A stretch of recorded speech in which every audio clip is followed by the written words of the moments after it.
we are getting ready to go to a reformer class. It is Saturday. I'm literally putting on deodorant.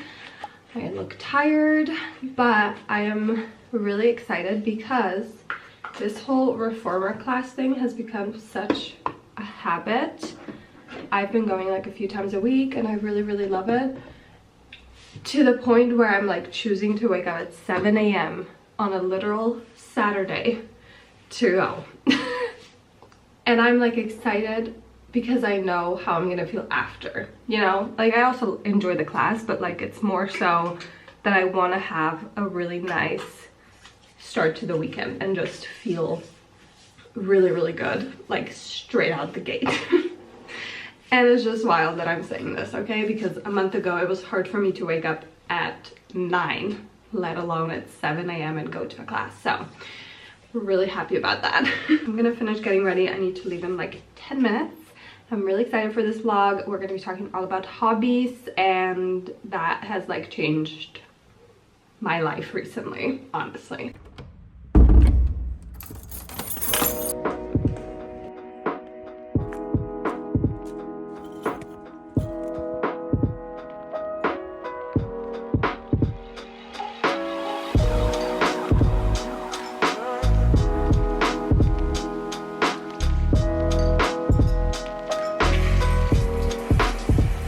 My morning has been glorious, honestly. I'm just getting ready for the day, doing my skincare. This is one of my favorite sunscreens I've ever tried if you're on the lookout. It's by Erculj Wonder. It's SPF 50. The consistency of this is so nice. I've been waking up with the nicest skin recently, like just glowy, smooth. I feel like my redness has slowly been getting better. I have some like acne scarring here, and I feel like we're just on a great track to healthy, happy skin. I think a huge reason for that is my like evening skincare routine, because I've been using retinol. These two have been my winning combo. This is the Erculj Wonder Black Rice Probiotics Barrier Essence. I love the consistency of this. It's like very light and like milky, but it's still like a very nourishing essence. It's packed with fermented black rice, ceramides and probiotics, which basically strengthen my skin barrier to prepare it for the retinol. Speaking of retinol, this is their Black Rice Night Serum, and my favorite part about it is that it's super gentle. So it's great for beginner retinol users, and my skin is very sensitive, so this is perfect. It has not been like breaking me out or anything like that. It doesn't make my skin irritated. It's perfect. It basically combines 0.08% retinol and 1% bakuch oil, so you get all the benefits of retinol without like the irritation. So you have really smooth, non-irritated, non-congested skin, and obviously like fewer fine lines. As I've said, I use this at night, so I use the essence first, and then I use the retinol, and then a moisturizer. I've been getting a lot of compliments of my skin recently, and I really feel like this is the reason, because it's so much shinier. Like you can see right here, it's like firm, shiny, and it's just been making my skin look and feel really healthy. They've launched on Amazon, so if you want to try these out or any other Erculj Wonder products, I will have a link to that down below. Alrighty guys, let's talk hobbies. I have so much to say because this has honestly changed my life. I feel like I say that a lot, but I really mean it. Like, this has made my life so much more exciting, so much more fulfilling. I feel like I'm like an active participant in my life, and when I start my week, I have so many things that I'm excited to do.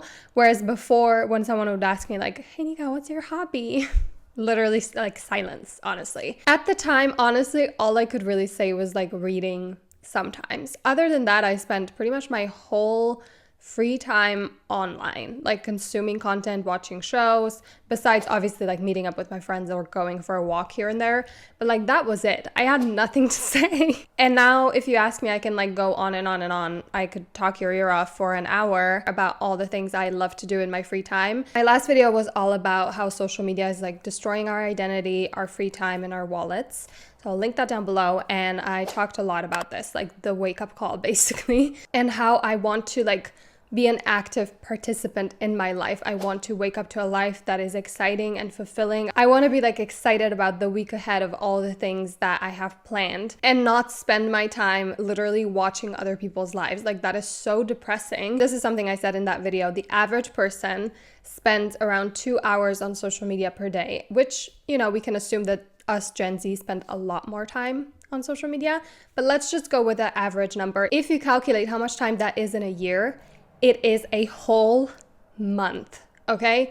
A whole month. That is wild. Like 1 month at least of your life, you're spending just like, what are other people doing? Woo! It was making my life so dull, and I wanted to be like excited and passionate about my free time and actually have interests, you know? I don't know about you, but I want to get to my deathbed and feel like I really lived. Like I really lived my life. And wasting so much of my time on social media behind a screen does not reflect that at all for me. Obviously, there's a balance, everything in moderation, but something had to change. So I'm so excited to share my hobbies with you and give you a bunch of tips and tricks, ideas of hobbies, because it honestly makes your life so much brighter and more enjoyable and more exciting.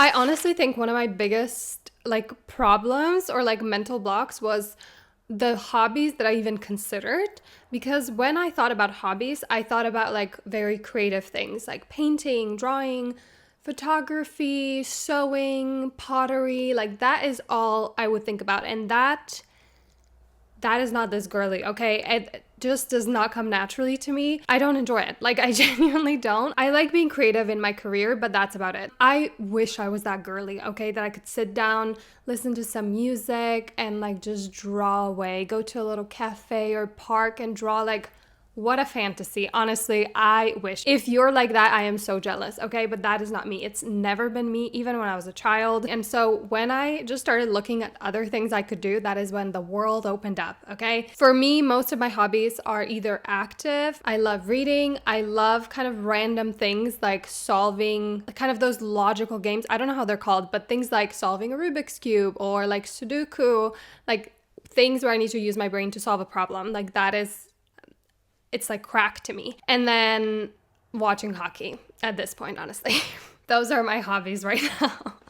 And I love it. I am loving my life so much more. I want to start with active hobbies because I feel like that's what got me into the hobbies land and like just wanting to try more and more things. And it started with me trying a reformer class, and I genuinely enjoyed it and was like excited to go again. So I started doing that, and then I just kept adding other active things that I love to do.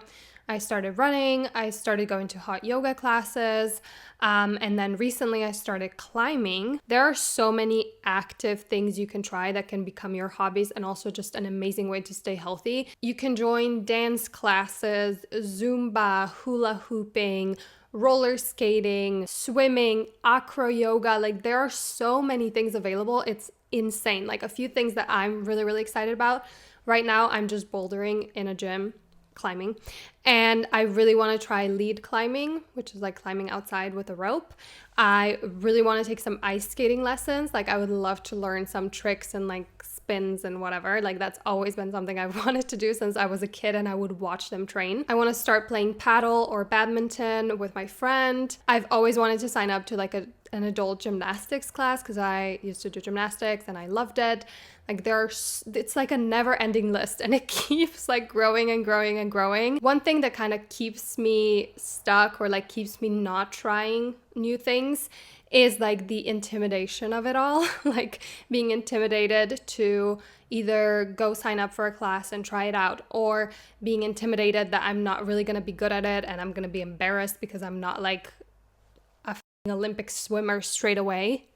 And what I like to tell myself is like, I'm probably going to be intimidated and uncomfortable for the first few times that I go. Like right now, I've only been climbing with my sisters, and I'm like really scared to go by myself. And I've been debating like signing up for a class. So I'm like forced to go. And I keep telling myself like the intimidation and like me feeling out of my comfort zone is gonna go away after like probably 3 times of me doing it. Like it is worth it to be a little scared and intimidated 3 times for me to then do something that I really, really enjoy. And you just need to like kick yourself in the butt sometimes, honestly. It's worth it. And I'm just like, I'm an adult, okay? I'm gonna be okay. Like, it's not the end of the world.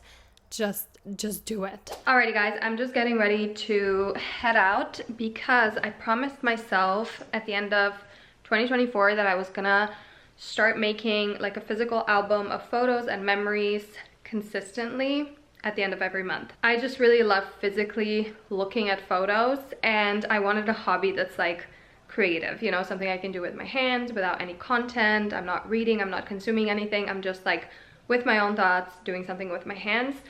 And I do love like painting, like abstract painting. That's about it though. I don't like anything where I'm trying to like draw something specifically or paint or whatever, because I suck at it, okay? And I'm a perfectionist, so if it doesn't look the way I imagined it, I hate it. Like, I want to burn it. It enrages me, honestly. So I got a scrapbook and I've been kind of getting into scrapbooking. So that's like a really nice hobby for me. So if you're someone like me, this might be great for you. And worst case scenario, I just paste the photos in and that's it. It doesn't have to be like this artistic thing, and I'm still like following through with my promise. I love looking at like old photos. It's one of my favorite things to do with like my family. So I'm really loving this, and it's a nice thing I get to do at the end of every single month. So I'm gonna go develop those. I'm also gonna get some flowers at the farmer's market if it's still open, because I also love to get flowers, and I don't know if you'd consider that a hobby, but it's a nice little thing I do for myself. Makes me really happy whenever I look at the flowers. And the best hack is to get them at the grocery store and just get a few. Usually they have like some small bouquets, and I just get 2 or 3, and then I like create my own bouquet out of that, so it's a little more creative. I don't know what the possibilities are at the farmer's market. We will see. But yeah, I'm excited.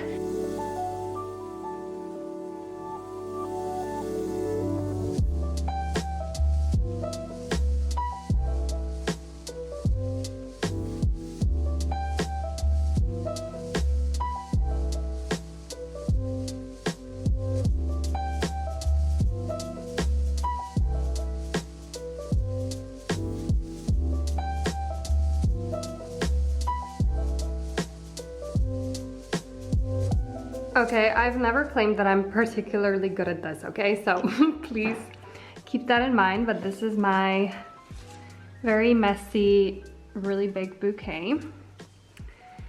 And I think it's gonna stay there for now. It just like brings so much into the space. It really doesn't look great, does it? It makes me happy, okay? That's all.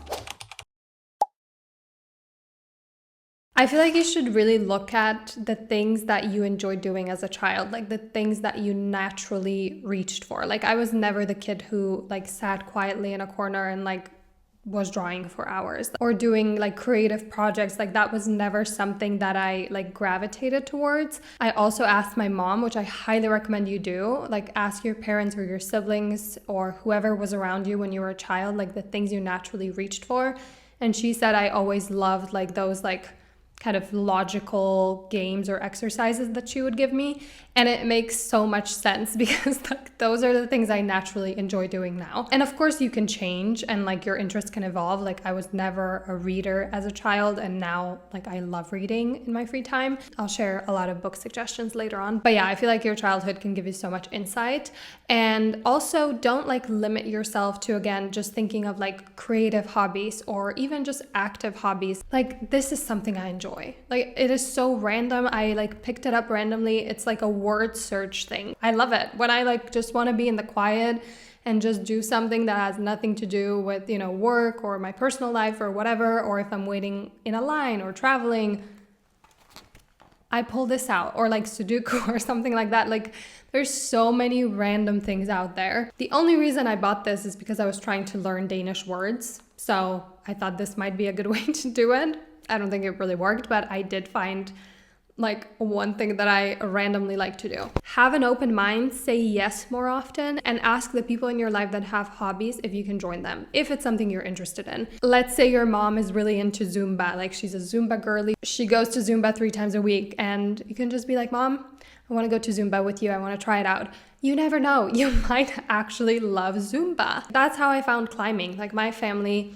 is really into climbing and I've never like participated at all. And then my sisters convinced me to go climbing with them and I've been like obsessed with it ever since. And again, on the same note as like saying yes more often and like putting yourself out there, if you and your friend usually go for a walk or a cup of coffee, like ask her, do you want to maybe take like a random ice skating lesson? Like I want to learn some tricks. Do you want to go play badminton or I don't know, go on a little hike on the weekend? Like just try as many things that like tickle your little brain of like, I think I might enjoy that. And some things might surprise you, honestly. Some things that I thought would be totally up my alley, do not care for at all. And then there's things that I would never consider like this that I'm obsessed with. Or like watching hockey. How did that happen? I went to a random game in Boston with my friend and it was exhilarating. Honestly, it was the most exciting thing I've ever watched. And now I am a girly with an NHL TV subscription, so I can watch any game I want to watch. And like I'm planning a trip to New York so I can go to a hockey game. I spent a random Tuesday at a hockey rink watching our local team with my dad. Like this is becoming something I genuinely look forward to do. And I would have never considered that I would spend my time watching hockey. So just do some brainstorming, like figure out what are some random things you want to try. You can find lists of hobbies online and just, again, circle the ones you're into and try them out. It is not a waste of time at all. Alrighty, let's talk books. One of my favorite topics and something that I got into a couple of years ago. So I didn't grow up reading, so I know a lot of tips and tricks to help get you into reading. Unless you're like a naturally born literature genius, you probably want to start with books that are easy to read, that are very digestible, either fun, exciting, or just like grip you from start to finish. So I feel like amazing genres are thrillers, fantasy, and romance. I think those are the genres that will get you into reading, and then you can like start exploring other, things that you're interested in. So I decided to make a list of series that I loved that helped me get into reading. Thrillers are not really my thing, so I only included one series that I've heard a lot of people rave about. The rest are series that I've read and really enjoyed, except for Erculj. I did not like that series, but I know that a lot of people love it, so it's on there anyway. But the other standalone books or series on that list are the ones I've read and enjoyed and think would be great if you're like a beginner. A few other honorable mentions that are not on that list because I didn't know where to place them. Ready Player One by Ernest Cline. This is honestly one of my favorite books. It is such a fun adventure. Like reading this book is like a journey. It like grips you from start to finish. I would recommend this to anyone. It doesn't even matter if you're not into sci-fi, if that's not like your cup of tea. This is such an amazing book that will really, really grip you. Like one of my friends, I recommended it to him. He's not a reader at all. He does not read, and he devoured this book. So love this one. Another one is Daisy Jones and the Six by Taylor Jenkins Reid. I feel like her books in general are great for beginners, but I feel like this one felt like a juicy celebrity like documentary about a band that broke up and you're trying to figure out why they broke up. So if you're into like celebrity gossip, stuff like that, I feel like you'd really like this. And it's written like an interview, which I've never read before, and it made it really exciting because they're interviewing all the band members and you don't really know who's telling the truth, who's not. Like it's very fun. It's just a fun time, and I feel like you would enjoy this if you're a beginner. The last one is maybe a little bit more niche. It's great if you're into conspiracy theories, if you're into investigative journalism and those kinds of stories. Like, you got me hooked, okay? I just started reading this book, okay? So I can't like fully endorse it, but I've heard amazing things from people that have read it. It's called Chaos: Charles Manson, the CIA, and the Secret History of the 60s by Tom O'Neill. And it's basically about CIA's supposed, alleged involvement in the Charles Manson murders and the like false picture that was painted to the masses. So that's one that I'm currently reading that I feel like you might be interested in if you are into similar things that I am. I have two additional tips that really helped me to get into reading. The first one is to get a Kindle and read on there, because I used to be so intimidated about like the length of a book. Like, it honestly made me anxious. I would look at it and be like, oh, I have like 300 pages left to go. And it made it so hard for me to get into the story because I was just looking at the page numbers all the time. And so on Kindle, you can like hide the page number. And so I would start a book. I didn't even know how long it was. I just download it. So that's not even in my brain. And I just start reading it. And then sometimes I get to the end and I'm like, that was 800 pages. Was that necessary? Probably not, but that really helps. And then the other tip is to listen to the audiobook as you're reading the book. So that can really help you to just initially get into it, and then you can just drop the audio and just read it. That is a tip from one of my friends, and you can actually find a lot of free audiobooks on YouTube. I think there's also some like platforms or websites. But yeah, that might help you as well.